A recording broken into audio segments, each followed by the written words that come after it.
क्या आपको पता है कि भारत में डायबिटीज की समस्या बहुत तेजी से बढ़ रही है। ICMR मतलब Indian council of medical research के अनुसार इस समय भारत में डायबिटीज मरीजों की संख्या 11 करोड़ हो चुकी है। मतलब प्रत्येक 11 में से एक लोगों को डायबिटीज की समस्या है, जो 2030 तक यह संख्या बढ़कर 7 में से 1 की हो जाएगी। WHO के आंकड़ों के मुताबिक डायबिटीज से हर साल 15 लाख लोगों की मौत हो रही है। लेकिन इतना कुछ होने के बावजूद क्या कभी आपने सोचा है कि डायबिटीज आखिर क्यों होता है? डायबिटीज होने के पीछे का कारण क्या है? आज की इस वीडियो में हम आपको डायबिटीज के बारे में कंप्लीट इंफॉर्मेशन देने वाले हैं। ये वीडियो बहुत ही इंफॉर्मेटिव होने वाला है, तो इस वीडियो के अंत तक बने रहे। तो चलिए अब हम समझते हैं कि डायबिटीज होने के पीछे का कारण क्या है। जैसे कि हम जानते हैं कि हमारा बॉडी सेल से मिलकर बना हुआ है। हमारे बॉडी में करीब करीब 30 से 40 ट्रिलियन सेल है और इन सेल को अगर जिंदा रखना है तो हमें एनर्जी की जरूरत होगी और ये एनर्जी हमें कार्बोहाइड्रेट से मिलेगा।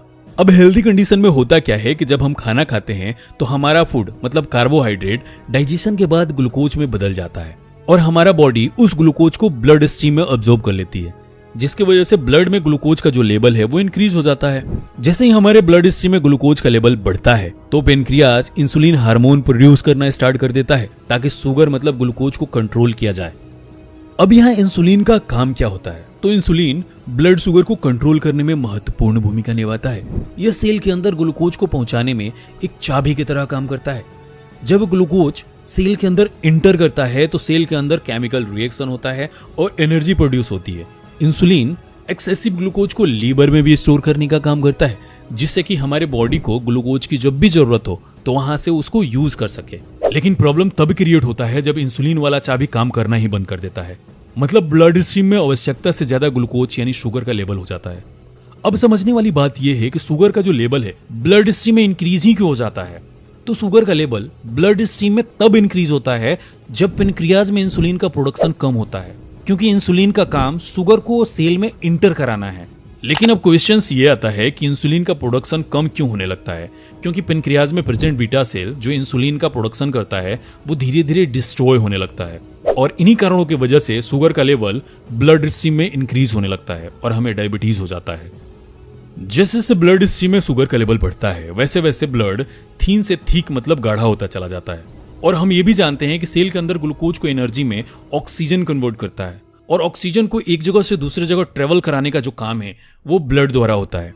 लेकिन जब ब्लड ही ठीक होगा तो ब्लड को ब्लड वेसल में ट्रेवल कराने में भी दिक्कत होगी, जिसकी वजह से कई सारे रोग होने लगते हैं, जैसे कि cardiovascular disease, kidney disease, depression और एंजाइटी।